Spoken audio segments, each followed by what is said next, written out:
A ustedes por la oportunidad. ¿Cuáles son los escenarios que se abren frente a la posibilidad de una vacancia? ¿Podría asumir el congresista, el presidente del Congreso, Manuel Merino, si por supuesto no es censurado? Ese es un escenario, ¿no? Asume la presidencia, pero además se queda un Congreso, ¿no es cierto?, sin contrapeso político, ávido de aprobar proyectos polémicos, antitécnicos, y así han sido explicados. Retirar los fondos de la ONP, el 100% de la AFP, congelar el pago de créditos, ¿no es cierto?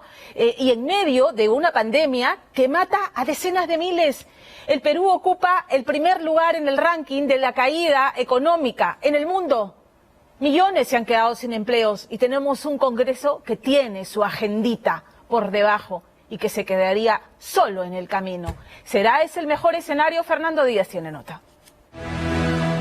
Aquí estoy, dando la cara. Soy el doctor honoris causa Richard Javier Cisneros Carballo y hoy van a saber de mí. Desde su primera aparición en público nos pudimos dar cuenta que esta telenovela tenía efectos de sonido con carga dramática. Yo no manejo 3 países, yo no trabajo con el presidente Trump, yo no trabajo con el presidente Duque, ni Piñera, ni Kuczynski, ni Vizcarra. Todo eso era parte de esa parodia. Pero también varios momentos con risas grabadas. Me han vilipendiado, me han difamado, han hablado lo peor de mí. Y en nombre de Cristo Jesús los perdono a todos.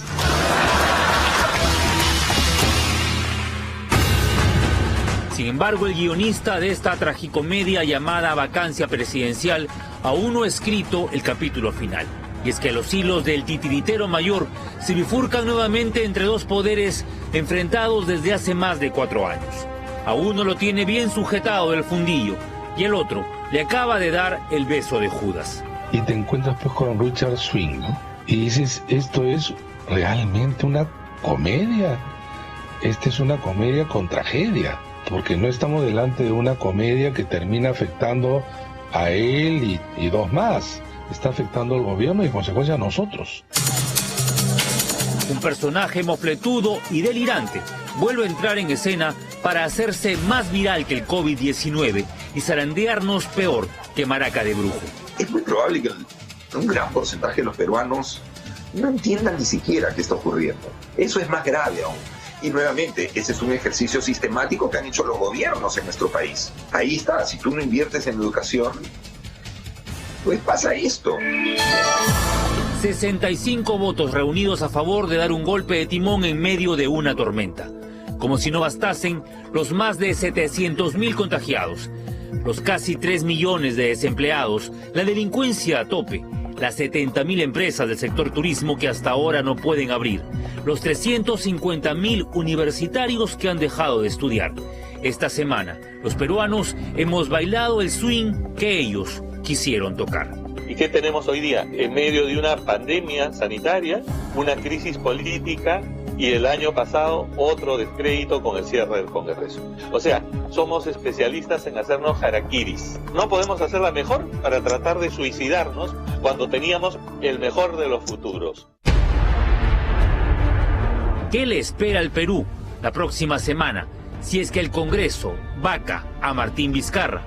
En este momento son épocas de presupuestos en todas las empresas. Estamos simplemente tratando de apuntar a aquellas actividades que sabes que tienen poca probabilidad de caer y retirándote de aquellas en las que te generan mucho riesgo, ¿no? Y eso significa contratar menos profesores, contratar menos personal de asistencia, y todo es como una bola de nieve que provoca precisamente los temas de recesión. Recesión, esa palabra que no la escuchábamos desde los años 80, vuelve a estar en la punta de la lengua de quienes analizan las cuentas de este gobierno que ha incrementado el gasto fiscal de manera monstruosa. El país solamente cae y tenemos una contracción de la demanda muy fuerte, ¿no? Los consumidores no tenemos lo suficiente para salir a comprar, los ofertantes no tienen los suficientes insumos para salir a ofertar, hay una especie de caos y no existe la suficiente recaudación para que el Estado pueda ejecutar presupuestos. Una caída del 13%, ha dicho la recientemente interpelada María Antonieta Alba, Si la economía es la primera en resentirse ante un vertiginoso giro político, ¿cómo quedan entonces aquellos rubros como el turismo que no han logrado reactivarse si hay un cambio de gobierno? El turismo es lo más inclusivo y lo más descentralizador y lucha contra la extrema pobreza.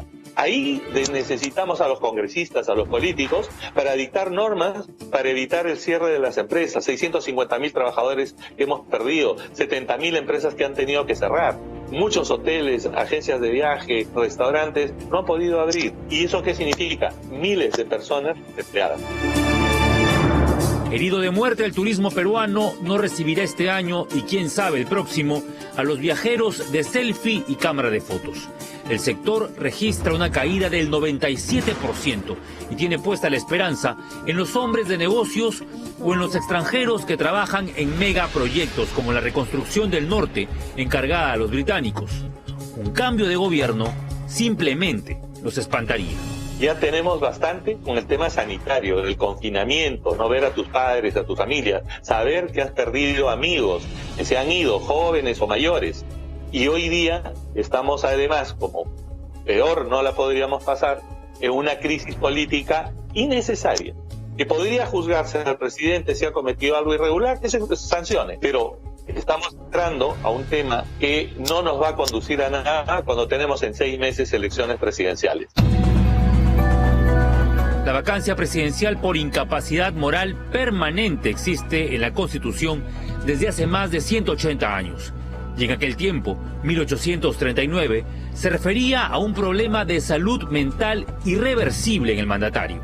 Desde hace 20 años, el Congreso viene aplicando la norma en otro contexto, por la fuerza de los votos. O sea, este es un incapaz moral permanente. Que era lo que le iban a aplicar a Kuczynski, ¿no? ¿Quiénes dicen eso? Los congresistas. Salvo que hablen de ellos, ¿no? Que tienen incapacidad moral permanente, ¿no? ¿O de qué están hablando? Así no pueden hacer la política. No se puede ni contra el presidente, ni obviamente contra ellos tampoco. Imagínate que se procede, etcétera, entre que hay cambios. Merino asume en octubre, digamos. Tiene que armar su gabinete y el gabinete tiene que presentarse ante el Congreso en un plazo no más de 30 días para que le den el voto de confianza. Hace poco ya tuvimos esto. Es decir, el caos. El axiopopulista Manuel Merino de Lama, empresario tumbesino de 59 años, ha sido congresista del 2001 al 2006 y del 2011 al 2016. Pero esta vez podría ceñirse a la banda presidencial y parece que con desesperación. Una vacancia del presidente de la República es suspender prácticamente el mando presidencial y entrar a una transición que probablemente sea muy engorrosa por todas las disputas que va a haber por delante.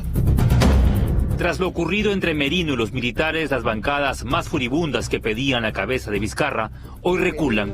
Autoridades y políticos tienen un chispazo de lucidez y ponen al país primero, mientras que Acción Popular usa su lampa para cavar su propia tumba. Belaúnde estará revolcándose en su tumba, me imagino, ¿no? Me imagino, digo yo. ¿Ha salido algún líder de Acción Popular? ¿Dónde está Barnechea? ¿Dónde está Díaz Canseco? No salgan y pongan tweets tibios, que salgan y no, oye, carajo, ¿qué pasa acá? ¿Qué pasa, señor Pulpo? El caos podría desbordarse gracias a los siempre oportunos atizadores de conflictos sociales que desde las redes deslizan la posibilidad de marchas y protestas callejeras, olvidándose que el real virus, ese que mata, sigue aquí.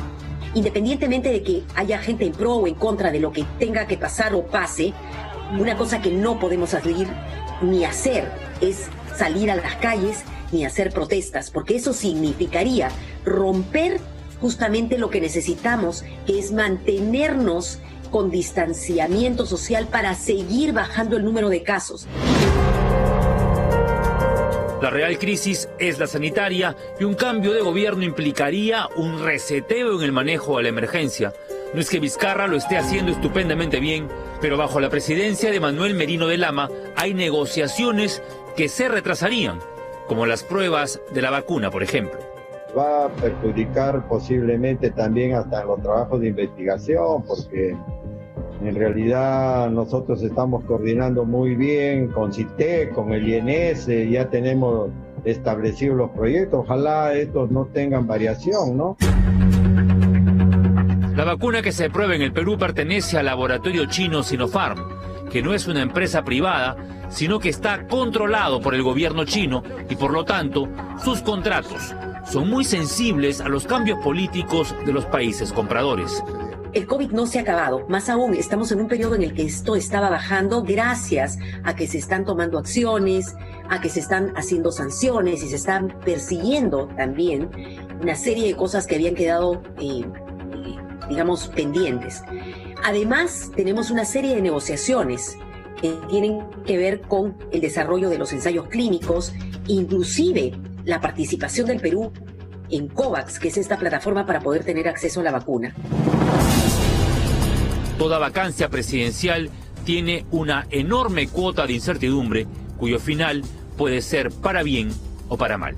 Lo que va a generar es que el aparato estatal va a tener nuevamente cambios, y no es que salga el presidente, si es que sale, y entre alguien del entorno del presidente.